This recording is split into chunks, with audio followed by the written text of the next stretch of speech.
아저씨, 거기서 뭐 하시는 겁니까? 성담시 주변을 돌며 공기철의 흔적을 찾던 공정한과 공대한. 그런데 두 사람의 눈앞에 믿기 힘든 장면이 펼쳐졌습니다. 폐유지를 줍던 아저씨들이 이상하게도 다른 종이는 그대로 두고 공기철 실종 전단지만 따로 챙겨버리는 장면을 목격했습니다. 아, 그게요. 이게 다 버리는 건 줄 알고. 하지만 공정한의 눈빛은 이미 차갑게 굳어 있었습니다. 무슨 소리 하세요? 사람을 찾는 실종 전단지만 골라서 버리고 계셨잖아요. 누가 시켰습니까? 그 순간 아저씨의 손이 덜덜 떨리기 시작했습니다. 사실은 이걸 주워오면 돈을 준다고 해서. 공대한은 숨을 삼켰습니다. 도대체 누가요? 누가 이런 걸 시켰습니까? 그 순간 공대한과 공정한은 직감했습니다. 누군가 일부러 공기철의 흔적을 지우고 있다는 것을요. 실종 전단지를 없애라고 지시한 미양. 하지만 그녀는 뜻밖의 단서 하나 때문에 서서히 꼬리를 밟히기 시작합니다. 30년 동안 공기철을 숨겨온 미양의 비밀은 과연 이번에 드러나게 될까요? 구독과 좋아요 부탁드립니다. 지금 시작합니다. 도대체 누가 이런 걸 시켰습니까? 공정한의 목소리가 날카롭게 떨렸습니다. 폐유지를 줍던 아저씨들은 서로 눈치를 보며 손에 들고 있던 공기철의 실종 전단지를 황급히 뒤로 숨겼습니다. 우리도 잘 몰라요. 아휴, 이거 큰일 났네. 그 말에 공대한은 한 걸음 앞으로 다가섰습니다. 그의 얼굴에는 분노보다 더 간절한 절박함이 어려 있었습니다. 저희 아버지를 찾고 있습니다. 제발 도와주세요. 이 전단지 하나하나가 저희한테는 마지막 희망입니다. 그제야 아저씨 한 명이 한숨을 길게 내쉬었습니다. 그게 우리도 누군지는 몰라. 그냥 중년 여자였어. 우리가 폐유지 수거하는 날이면 꼭 밤에 나타났지. 공정한의 눈빛이 순식간에 굳어졌습니다. 이름은 뭡니까? 도대체 그 사람이 누구인데요? 이름은 몰라. 그런데 단발머리였어. 그리고 그래. 자수가 새겨진 조끼를 입고 있었어. 그 여자가 공기철 실종 전단지만 따로 모아오면 돈을 주겠다고 했어. 공대하는 순간 숨을 삼켰습니다. 단발머리, 자수가 새겨진 조끼, 그리고 공기철의 실종 전단지만 골라 없애는 행동. 모든 단서가 한 사람을 향해 좁혀지고 있었습니다. 또 만납니까? 공정한이 묻자 아저씨는 망설이다가 낮은 목소리로 대답했습니다. 오늘 밤 소각장에서 만나기로 했어. 우리도 아는 건 그게 다야. 그 말을 듣는 순간 공정한과 공대하는 서로를 바라보았습니다. 두 사람은 직감했습니다. 이건 단순한 장난도 우연도 아니었습니다. 누군가 아주 오래전부터 공기철을 찾지 못하게 막고 있었던 것입니다. 형 분명해. 이건 의도적으로 아버지를 찾는 걸 막는 사람이 있는 거야. 공대한의 말에 공정한은 주먹을 꽉 쥐었습니다. 이거 가만둬서는 안 돼. 오늘 밤이랬지? 도대체 무슨 꿍꿍이인 거야, 이 여자. 30년 동안 감춰졌던 공기철 실종의 진실, 그리고 그 진실을 덮으려는 누군가의 손길. 드디어 오늘 밤 소각장에서 미양의 실체가 드러나게 될까요? 한편 지난밤 공기철은 세탁물 주머니 속에서 우연히 발견한 200원짜리 동전 하나를 손에 꼭 쥐고 있었습니다. 그 작은 동전 하나가 왜 그렇게 소중하게 느껴졌는지 공기철 자신도 알 수 없었습니다. 하지만 이상하게도 그날따라 누군가에게 전화를 걸어야 한다는 생각이 머릿속에서 떠나지 않았습니다. 공기철은 골목 끝 낡은 공중전화 부스 앞에 멈춰 섰습니다. 밤 공기는 차가웠고 손끝은 살짝 떨리고 있었습니다. 수십 년 동안 미양의 말만 믿고 살아왔던 공기철에게 혼자 전화를 건다는 일은 작은 외출이 아니라 마치 감옥 밖으로 한 걸음 나서는 일처럼 느껴졌습니다. 그는 머릿속에 떠오른 이름 하나를 되뇌었습니다. 조문식? 왜 그 이름이 떠올랐는지 알 수 없었습니다. 하지만 그 이름을 떠올리는 순간마다 가슴 어딘가가 묵직하게 내려앉았습니다. 누군가 자신을 기다리고 있는 것 같기도 했고 자신이 꼭 찾아야 하는 사람 같기도 했습니다. 공기철은 떨리는 손으로 공명정대한 의원의 전화번호를 눌렀습니다. 뚜뚜뚜. 짧은 신호음이 이어지고 곧 누군가의 목소리가 들려왔습니다. 네, 공명정대한 의원입니다. 공기철은 잠시 말을 잇지 못했습니다. 익숙한 이름이었습니다. 분명 처음 듣는 이름이어야 하는데 이상하게도 오래전부터 알고 있던 장소처럼 가슴이 덜컥 내려앉았습니다. 저기 혹시 조문식이라는 사람을 아십니까? 제가 기억을 잃었습니다. 수화기 너머에서 순간 정적이 흘렀습니다. 기억을 잃어버리셨다고요? 언제요? 올해로 딱 30년 됩니다. 30년이요? 저기 잠깐만요. 혹시 지금 어디 계십니까? 저희가 아버지를 찾고 있습니다. 공기철은 그 말을 듣는 순간 머릿속이 하얘졌습니다. 아버지라니 조문식을 아냐고 물었을 뿐인데 왜 대뜸 아버지를 찾고 있다는 말이 나온단 말입니까? 공기철은 수화기를 꽉 쥔 채 아무 말도 하지 못했습니다. 그때였습니다. 뚜뚜뚜 통화가 끊겼습니다. 공기철은 멍하니 수화기를 바라보았습니다. 200원은 너무 빨리 끝나버렸고 자신이 묻고 싶었던 말은 하나도 제대로 묻지 못했습니다. 아이 참, 돈이 다 떨어졌네. 공기철은 허탈하게 중얼거렸습니다. 하지만 문제는 돈이 아니었습니다. 수화기 너머에서 들려온 그 말이 계속 귀에 맴돌았습니다. 아버지를 찾고 있습니다. 공기철은 공중전화 부스를 나와 천천히 골목을 걸었습니다. 집으로 돌아가는 길이 이상하게 낯설었습니다. 매일 오가던 길인데도 그날따라 골목의 그림자, 가로등 아래 쌓인 낙엽, 오래된 벽돌담까지 모두 자신을 낯선 사람처럼 바라보는 것 같았습니다. 그리고 그때부터였습니다. 그동안 드문드문 떠오르던 기억들이 조금씩 선명해지기 시작한 것은요. 여보, 얼른 저녁 먹으러 들어와요. 나선혜의 따스한 음성. 공기철은 두 손으로 머리를 감쌌습니다. 가슴이 갑자기 뛰기 시작했습니다. 미양은 늘 말했습니다. 경찰이 오빠를 찾으면 끝장이야. 오빠는 가족도 없고 나 아니면 죽어.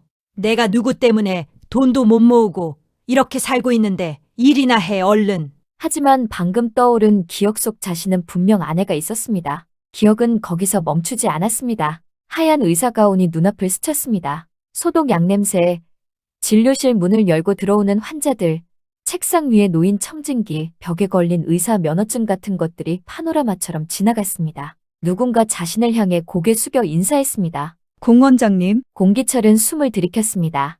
공 원장님이라. 그 호칭이 이상하게도 낯설지 않았습니다. 오히려 너무 오래 잊고 있던 자신의 이름을 누군가 다시 불러준 것처럼 온몸이 굳어졌습니다. 아니야. 그럴 리 없어. 공기철은 혼잣말처럼 중얼거렸습니다. 자신은 그저 미양의 집에서 지내는 사람일 뿐이었습니다. 기억이 온전치 못해 미양의 도움 없이는 살 수 없는 사람. 그렇게 30년을 살아왔습니다. 미양은 늘 자신에게 그렇게 말했습니다. 오빠는 밖에 나가면 경찰에게 잡혀가. 이 약을 먹지 않으면 죽을 수도 있어. 공기철은 그 말을 믿었습니다. 아니, 믿을 수밖에 없었습니다. 자신에게 남은 기억이 아무것도 없었기 때문입니다. 미양이 말해주는 것이 곧 자신의 인생이었습니다. 미양이 정해주는 시간이 자신의 하루였고 미양이 주는 약이 자신의 생명줄이라고 믿었습니다. 그런데 그날 밤 공기철은 이상한 사실을 깨닫고 있었습니다. 지난번부터 몰래 약을 먹지 않았습니다. 처음에는 그저 약이 너무 독하고 몸이 무거워지는 것이 싫어서였습니다. 약을 먹으면 머리가 뿌옇게 흐려졌고 잠이 쏟아졌으며 하루 종일 몸이 물에 젖은 솜처럼 가라앉았습니다. 하지만 약을 먹지 않자 달라졌습니다. 처음에는 머리가 조금 맑아졌습니다. 그 다음에는 오래된 소리들이 돌아왔습니다. 누군가 자신을 부르는 목소리, 아이의 웃음소리, 기타 소리, 진료실의 소독약 냄새, 하얀 가운의 감촉까지 조금씩 살아났습니다. 공기철은 이상했습니다. 미양은 약을 먹지 않으면 죽는다고 했습니다. 그런데 자신은 죽기는커녕 오히려 더 살아나는 느낌이었습니다. 잃어버린 줄 알았던 과거가 아주 천천히 그러나 분명하게 자신을 향해 돌아오고 있었습니다. 바로 그때였습니다. 집으로 돌아가던 길목 한쪽, 오래된 전봇대 아래에서 종이 한 장이 바람에 흔들리고 있었습니다. 공기철은 무심코 그쪽으로 시선을 돌렸습니다. 처음에는 그냥 흔한 광고지라고 생각했습니다. 하지만 종이 위에 적힌 문구를 본 순간 그의 발걸음이 그대로 멈췄습니다. 사람을 찾습니다. 공기철은 천천히 다가갔습니다. 손끝이 저절로 떨렸습니다. 전단지는 낡고 구겨져 있었지만 글자는 분명했습니다. 공명정대한 의원, 공기철 원장, 사라진 시기 1995년 5월경. 공기철은 전단지의 속사진을 바라보았습니다. 오래된 사진이었습니다. 하지만 그 얼굴은 이상할 만큼 자신과 닮아 있었습니다. 아니, 닮은 정도가 아니었습니다. 사진 속 남자의 눈매, 입가, 얼굴선, 그리고 어딘가 먼 곳을 바라보는 표정까지 모두 자신과 같았습니다. 공기철은 숨을 쉬는 것도 잊은 채 전단지를 붙잡았습니다. 1995년 5월, 딱 30년 전이었습니다. 자신이 기억을 잃었다고 들은 시간도 30년 전이었습니다. 실종 전단지 속 공기철 원장이 사라진 시기도 30년 전이었습니다. 그리고 자신이 미양과 함께 살아온 시간도 30년이었습니다. 우연이라고 하기에는 모든 것이 너무 정확하게 맞아떨어졌습니다. 공기철은 전단지 속 이름을 손끝으로 더듬었습니다. 공기철, 그 이름을 소리내어 부르자 심장이 이상하게 요동쳤습니다. 마치 몸속 깊은 곳에서 누군가 대답하는 것 같았습니다. 내가 혹시 공기철이었나? 그 말을 내뱉는 순간 머리가 깨질 듯 아파왔습니다. 공기철은 전봇대를 붙잡고 주저앉을 뻔했습니다. 눈앞이 하얗게 번졌고 귀에서는 날카로운 소리가 울렸습니다. 기억 조각들이 한꺼번에 밀려왔습니다. 비 내리던 밤, 다급한 발걸음, 누군가의 울음소리, 피가 묻은 손, 그리고 자신을 향해 다급하게 외치던 누군가의 목소리. 원장님, 공기철은 이를 악물었습니다. 기억은 또다시 희미해졌지만 이번에는 완전히 사라지지 않았습니다. 전단지를 쥔 손에 힘이 들어갔습니다. 그는 그 종이를 품 안에 넣었습니다. 누군가가 일부러 버리려 했던 이 종이 한 장이 이제는 자신의 과거를 되찾을 유일한 단서처럼 느껴졌습니다. 공기철은 비틀거리며 겨우 집으로 돌아왔습니다. 문을 열고 들어서자 집안은 평소처럼 조용했습니다. 너무 조용해서 오히려 숨이 막혔습니다. 미양이 없는 집은 늘 안전하다고 생각했지만 그날은 달랐습니다. 오히려 이 집 전체가 자신을 감시하는 감옥처럼 느껴졌습니다. 그 순간 익숙한 알람 소리가 울렸습니다. 삐삐삐 8시 30분. 공기철의 몸이 반사적으로 굳었습니다. 30년 동안 단 하루도 빠지지 않고 울리던 알람이었습니다. 그 시간이 되면 공기철은 반드시 약을 먹어야 했습니다. 미양은 언제나 같은 말을 했습니다. 이 약 안 먹으면 오빠 큰일 나. 공기철은 그 말을 의심한 적이 없었습니다. 기억도 없고 가족도 없고 이름조차 분명하지 않은 자신에게 미양은 유일한 보호자였으니까요. 하지만 이제는 달랐습니다. 약을 먹지 않았더니 기억이 돌아왔습니다. 약을 먹지 않았더니 자신이 기타를 칠 줄 안다는 사실을 떠올렸습니다. 약을 먹지 않았더니 공명정대한 의원이라는 이름이 심장을 두드리기 시작했습니다. 그렇다면 이 약은 자신을 살리는 약이 아니라 자신을 잊게 만드는 약이었던 걸까요? 공기철은 약봉지를 가만히 내려다보았습니다. 작고 하얀 알약이 손바닥 위에 놓여 있었습니다. 30년 동안 자신이 아무 의심 없이 삼켜온 약.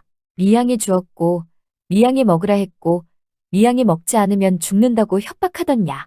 공기철의 눈빛이 처음으로 달라졌습니다. 두려움보다 의심이 앞섰습니다. 복종보다 분노가 먼저 올라왔습니다. 그는 약을 입에 넣는 대신 조용히 주먹을 쥐었습니다. 손바닥 안에서 약이 바스러졌습니다. 공기철은 부서진 약가루를 바라보며 낮게 중얼거렸습니다. 조미향. 그 이름을 부르는 목소리에는 지난 30년 동안 쌓여있던 순한 믿음이 더 이상 남아있지 않았습니다. 너 나한테 뭐 숨기는 거 있지? 공기철은 품 안에 숨긴 실종 전단지를 다시 꺼냈습니다. 전단지의 속 남자가 자신을 똑바로 바라보고 있었습니다. 공명정대한 의원 공기철.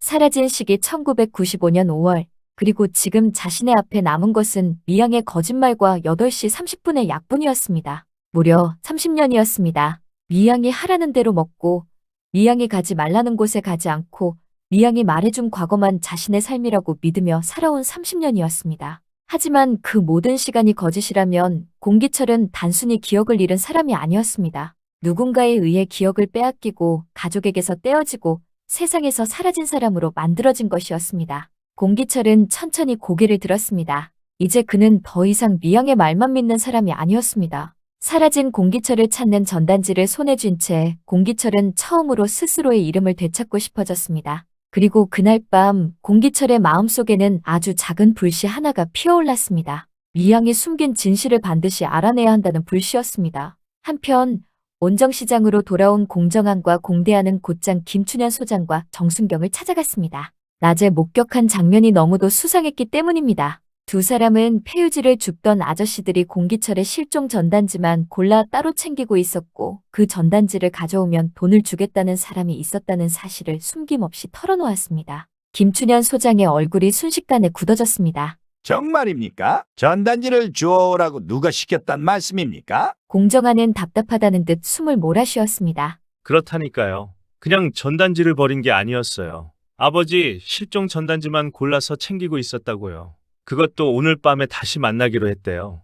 정순경은 곧바로 수첩을 꺼냈습니다. 인상착의는요? 뭐라도 들은 게 있습니까? 공대한이 낮게 대답했습니다. 중년 여성이라고 했습니다. 단발머리에 자수가 새겨진 조끼를 입고 있었다고 했어요. 그 말이 떨어지는 순간 공기가 묘하게 가라앉았습니다. 단발머리, 자수가 새겨진 조끼, 그리고 공기철의 실종 전단지만 의도적으로 없애려는 행동.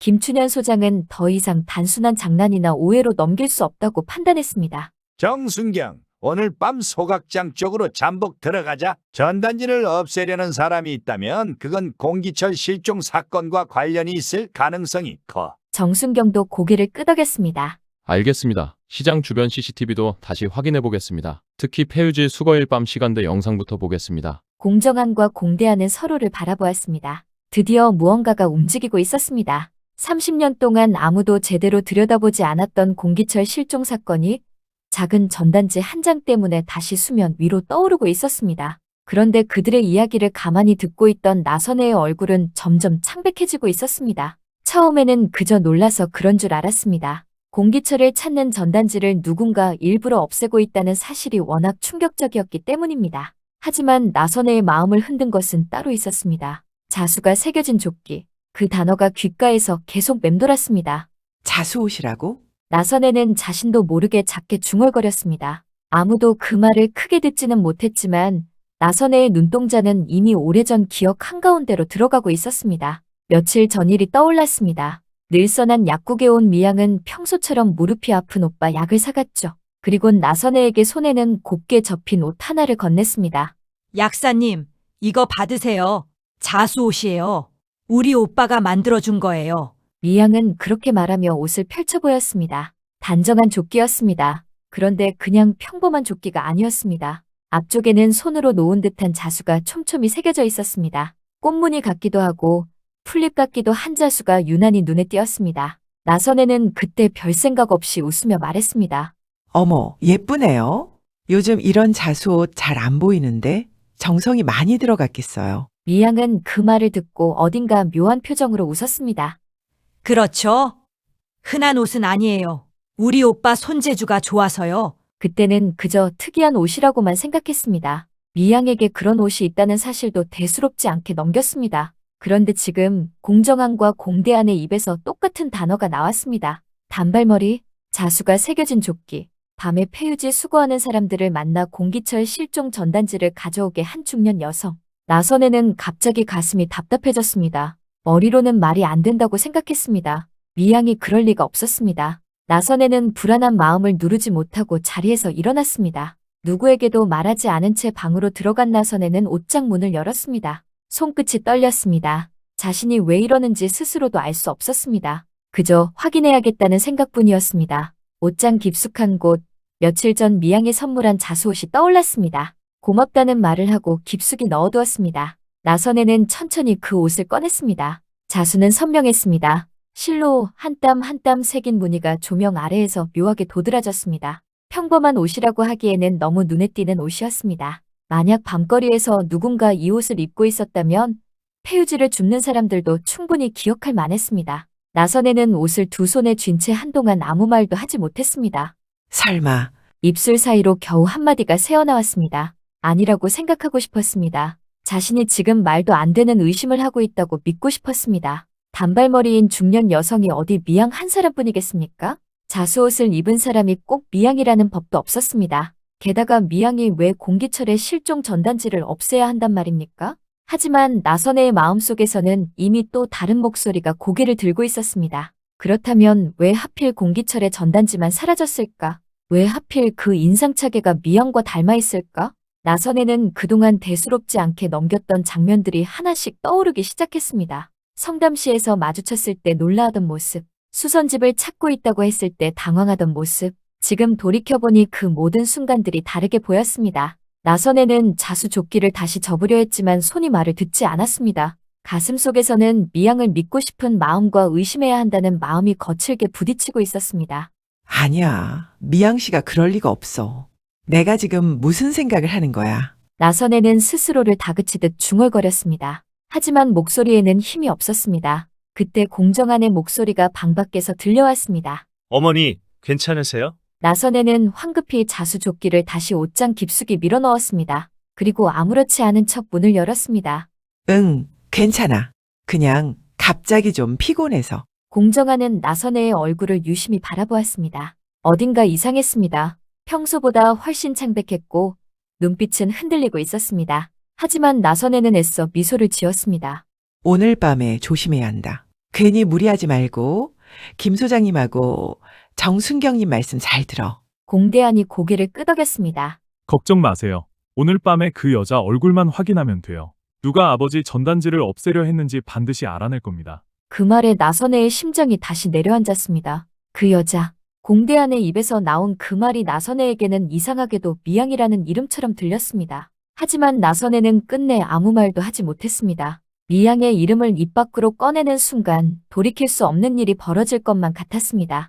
혹시 자신이 틀렸다면 미양에게 씻을 수 없는 상처를 주게 되는 것이고, 혹시 자신이 맞다면 30년 동안 믿어온 모든 관계가 무너지는 일이었습니다. 그날 밤 온정시장에는 평소보다 이른 어둠이 내려앉았습니다. 시장 상인들은 하나둘 가게 문을 닫았고 좁은 골목에는 형광등 불빛만 희미하게 남았습니다. 공정한과 공대하는 김춘현 소장, 정순경과 함께 소각장 근처로 향할 준비를 했습니다. 나선혜는 멀리서 그들의 뒷모습을 바라보았습니다. 그리고 자신도 모르게 두 손을 꼭 모았습니다. 그날 밤 그 누구도 알지 못했습니다. 공정한과 공대한이 소각장으로 향하는 바로 그 시각, 미양 역시 평소와 다른 얼굴로 집을 나서고 있었다는 것을요. 그리고 미양의 손에는 공기철의 실종 전단지를 태우기 위한 낡은 봉투 하나가 들려 있었습니다. 한편 그날 밤 미양은 폐소각장 근처 어두운 골목에서 초조하게 누군가를 기다리고 있었습니다. 주위를 살피는 눈빛은 평소의 차분한 모습과 전혀 달랐습니다.